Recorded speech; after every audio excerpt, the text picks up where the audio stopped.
point out a funny little coinkydink.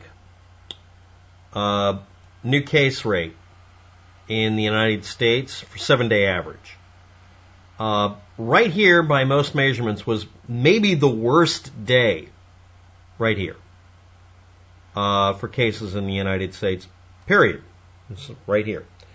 And that was January 9th, according to the graph when you can hover over. This version on the New York Times website won't let you do it. And now we're down here, which is about what we were in November.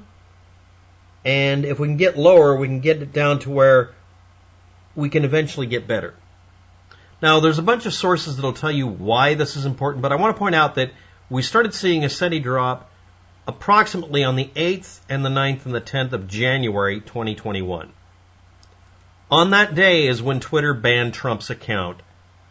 And after that, everyone just stopped reproducing fake news stories. And it kind of let the air out of the Trump movement because there had been an attack on the Capitol building. And at that point, he's obviously not the president. If Twitter, I mean, it doesn't matter if he is the president. He's not really anymore the president of the United States in most people's hearts and minds. And people didn't feel emboldened going out being contrarian. Sort of like Nazis don't feel comfortable if you're constantly making sure that they don't get to parade. Anyway, vaccines increased actually December 14th forward. No, we can't say thank you, Trump, because he didn't invent it. And he really didn't help anything. 52 million doses administered, 11% of the population total. Also people who've gotten it and didn't know it, but did get an immune system reaction. So those are all the things that are causing it. But I like to think that really, once Trump got told to shut the fuck up, things started getting better. Just saying. Now, if anybody's curious what this video's productive, useful content is, I'll just explain it really simply. Don't act as if the case rate's dropping. Stop it. Stop yearning to be free and run around and do more shit. Okay? Okay. This disease has to literally be eradicated from the human population entirely. We're not getting herd immunity because there are multiple cases of people having had it, gotten over it, and then gotten it again and gotten worse. So that's the definition of herd immunity not really working. A vaccine-based immunity, well, to be blunt, that was January 9th. And what was that timing again? December 14th is when it really started going. Trump promised a vaccine way back here in April and May. Okay? He didn't deliver. It's just, couldn't do it. But anyway, again, that was like December 14th, right here, and then forward less than a month, December, January, it started knocking the crap out of it.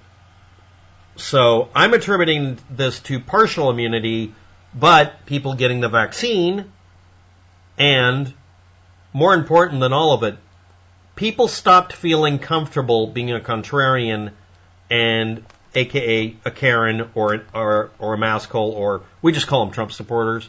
But anybody who takes anything science-based and shits on it, almost always that variety of person, doesn't mean they're Trump supporters. Okay, I'm being a jerk about it. But I do think it's kind of funny that a day or so after Trump, or, about the time Trump was getting kicked off Twitter, and about the time everybody figured out that he's a jackass for encouraging an attack on one of the three branches of the U.S. government, that's when the coronavirus started taking a nosedive in the United States. Now, I want to point out in the United Kingdom that this trough down here at one point was literally 0 per day and then went right back up. Don't get comfortable. Stop it. It's failed in the United States. It failed here. It failed here. It failed here. It failed here. It failed. Stop getting comfortable. Stop acting like you can be comfortable. Tell your aunt or uncle or grandpa that says defiantly masks cause AIDS or whatever to shut the fuck up and stop talking to these people. Okay? And, we need to, no tolerance of the shit. Just keep doing it. Okay, this is like, oh, we're 5 feet away from the top of Mount Everest. Everybody take a break, and then the sled flies downhill and kills everybody below you. Okay, we can't do that. So anyway, that's just kind of the way I'm kind of feeling right now. But anyway, these spikes that were short-term bursts of death rates, infection rates, pretty heavy-duty stuff, pretty terrible. And the death rate has a more muted effect now too, but it's not muted enough. The case rate has to drop before the death rate can. And we've been going on for about a month here, right? A little over a month. There's January and February. All we need to do is not let this tip back up. So wear your mask. Don't touch each other. Don't come near each other. Keep your hands clean. Stay indoors. Stop going out. Stop looking for parties to go to. And more important than all of them, don't let Trump talk to you, apparently. Because after they banned Trump on Twitter, that's when it started working. And the fact that it took about a month for the vaccine to actually kick in and do something useful. Thanks for watching. Have a good day. Good luck with that.